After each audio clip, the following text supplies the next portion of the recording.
Olá, amados irmãos e amadas irmãs. Que a paz do Senhor esteja convosco agora e sempre, em nome de Jesus. Vimos que no vídeo de número 20, irmãos, o Cordeiro abriu o sétimo selo. Na primeira parte do sétimo selo, tivemos a selagem dos 144 mil de Israel convertidos ao Senhor Jesus. Dando continuidade, então, vamos, sem demora, para a segunda parte do sétimo selo, que trata da grande e incontável multidão vista por João. O texto no livro do Apocalipse que narra a respeito desse assunto, encontramos ali no capítulo 7, dos versículos 9 ao versículo 17, que diz assim: Depois destas coisas, olhei, e eis aqui uma multidão, a qual ninguém podia contar, de todas as nações e tribos e povos e línguas, que estavam diante do trono e perante o Cordeiro, trajando vestes brancas e com palmas nas suas mãos. E clamavam com grande voz, dizendo: Salvação ao nosso Deus, que está assentado no trono e ao Cordeiro. E todos os anjos estavam ao redor do trono, e dos anciãos, e dos 4 animais. E prostraram-se diante do trono sobre o seu rosto, e adoraram a Deus, dizendo: Amém, louvor e glória, e sabedoria, e ações de graças, e honra, e poder, e força ao nosso Deus, para todo sempre. Amém. E um dos anciãos me falou, dizendo: Estes que estão vestidos de vestes brancas, quem são e de onde vieram? E eu disse-lhe: Senhor, tu sabes. E ele disse-me: Estes são os que vieram de grande tribulação, lavaram as suas vestes e as branquearam no sangue do Cordeiro. Por isso estão diante do trono de Deus e servem de dia e de noite no seu templo. E aquele que está assentado sobre o trono os cobrirá com a sua sombra. Nunca mais terão fome, nunca mais terão sede, nem sol, nem calma alguma cairá sobre eles, porque o Cordeiro que está no meio do trono os apacentará, e lhes servirá de guia para as fontes das águas da vida, e Deus limpará de seus olhos toda lágrima.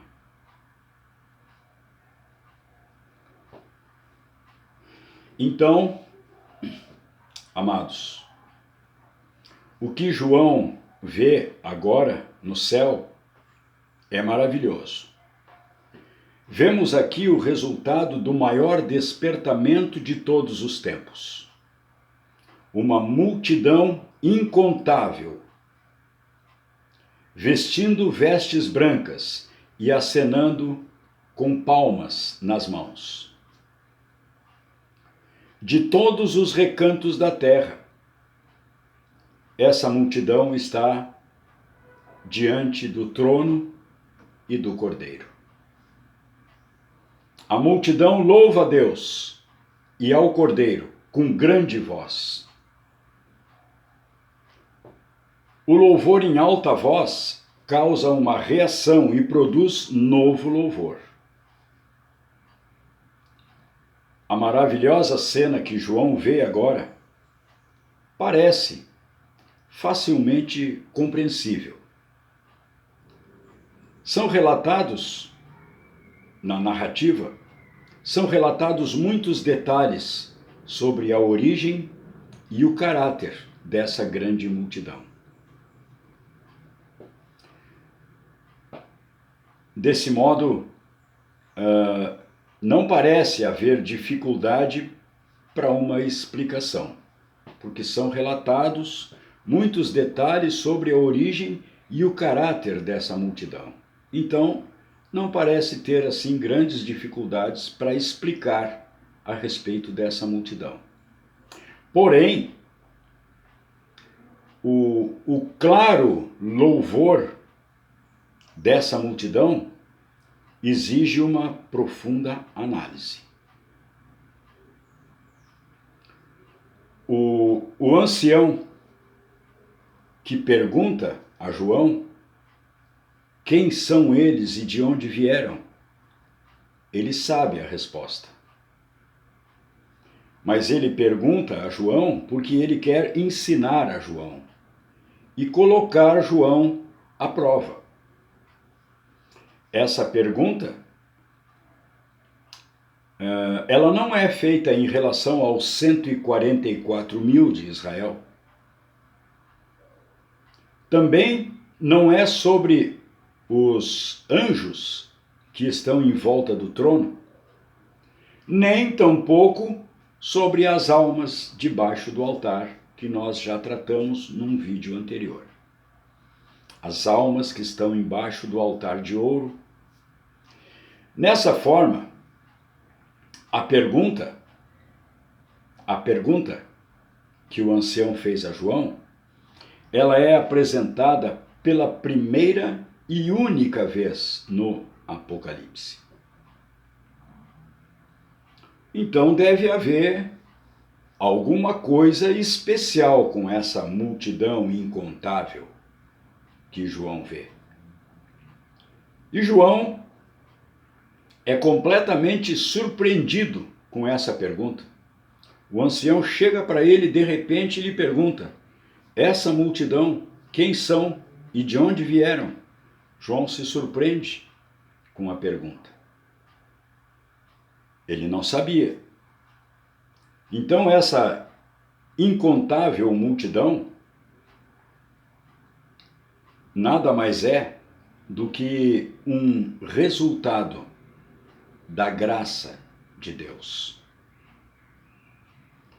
João não sabe de onde vem essa multidão e nem quem são essas pessoas. E hoje, ainda, muitos estudiosos, muitos comentaristas do Apocalipse ainda perguntam, ainda têm dúvidas. Quem são esses e de onde vieram? Durante muito tempo eu tive essa dúvida. Eu perguntava, quem são esses? Não dava para entender muito bem. Quem são esses e de onde vieram? Ainda existe dúvida com alguns.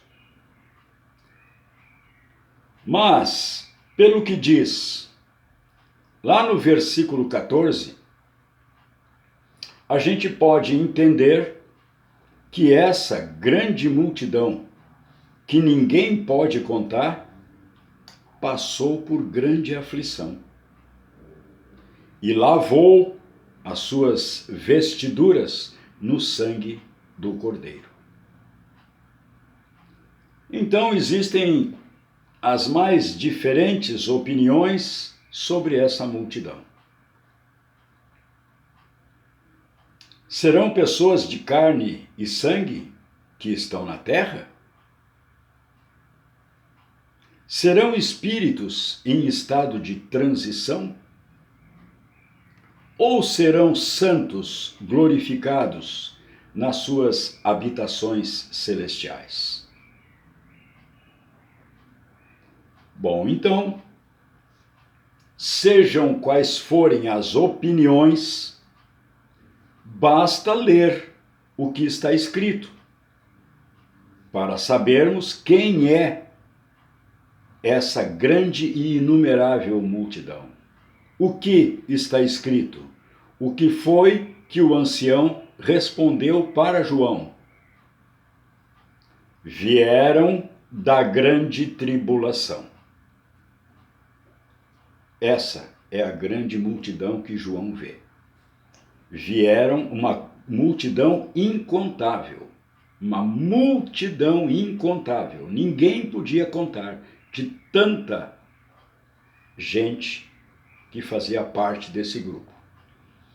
E o ancião diz claramente para João: vieram da grande tribulação.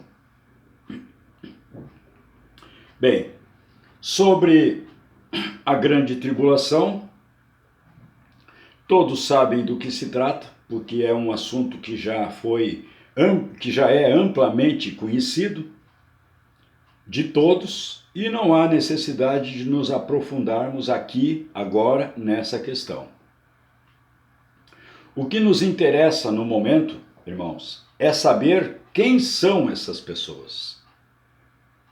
Está escrito que são pessoas de todas as nações, de todas as tribos, de todos os povos, de todas as línguas. Elas vêm de todos os níveis da humanidade. São pessoas dos países civilizados e cristianizados que ficaram para trás no arrebatamento, porque eram cristãos apenas de nome, eram cristãos nominais. Aqueles todos que não levaram a sério a questão da salvação, não levaram a sério todas as advertências, todos os convites, todos os chamados durante a sua vida, aqueles que acharam que Deus não estava falando sério, aqueles que não acreditaram que Deus seria capaz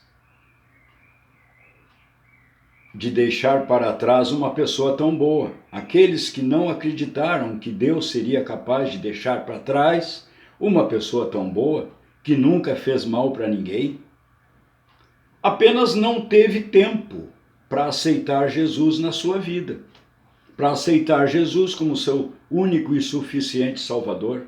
Não tinha tempo para ir na igreja, não tinha tempo para ler a palavra de Deus, não tinha tempo para buscar a presença de Deus, não tinha tempo. Hoje não, amanhã talvez, quem sabe um dia. Esses são essas pessoas que vão ser salvas ainda durante a grande tribulação, porque esses ainda terão a oportunidade durante a grande tribulação. E se eles sustentarem a sua fé em Jesus, então estarão fazendo parte dessa grande multidão que João vê agora no céu, diante do trono do Cordeiro. E nessa multidão, irmãos, não existem apenas os cristãos nominais, que se converteram durante a grande tribulação. Aí, entre essa multidão, também estarão muitos milhões do terceiro mundo, ou seja, daqueles que nunca conheceram a mensagem do Evangelho. Ainda existem localidades no mundo nas quais a palavra de Deus ainda não chegou. Por isso mesmo que muitos missionários tentam chegar a lugares remotos para alcançar as pessoas, sem contar aquelas nações onde a pregação do Evangelho é terminantemente proibida. Bom, mas isso é uma outra questão. Mas certamente, irmãos, a internet ficará com o acervo de todos os pregadores do Evangelho, e muitas pessoas, muitas almas serão alcançadas pela palavra, mesmo depois do arrebatamento, durante a grande tribulação. Bom, muitos poderão discordar dizendo que não vai ser mais possível se converter durante a grande tribulação, porque o Espírito Santo já terá se retirado da terra juntamente com a igreja arrebatada. Bom, quem ouviu o Evangelho e ficou para trás, certamente, quando ele ver que aconteceu o arrebatamento da igreja, o Evangelho vai ser deflagrado dentro do seu coração. Os efeitos posteriores da palavra de Deus produzirão milagres de graça. Em cada vez que alguém exclamar: Senhor, me aceita, pois sou pecador, ninguém mais será rejeitado. Porque o Senhor disse na sua palavra: o que vem a mim, de maneira nenhuma o lançarei fora. Mesmo que o Espírito Santo já tenha se retirado da terra com a igreja, ele continuará agindo na soberania de Deus. Mesmo que o Espírito Santo já tenha se retirado da terra com a igreja, ele continuará agindo na soberania de Deus durante a grande tribulação. E agora, irmãos, eu gostaria de encerrar esse vídeo de hoje, o vídeo número 21 do nosso estudo do Apocalipse, com uma exortação que está no livro de 1 Coríntios, capítulo 2, versículo 9. Mas, como está escrito, as coisas que o olho não viu, e o ouvido não ouviu, e não subiram ao coração do homem, são as que Deus preparou para os que o amam. Fique na paz do Senhor, que Deus o abençoe e até o próximo vídeo. Um abraço.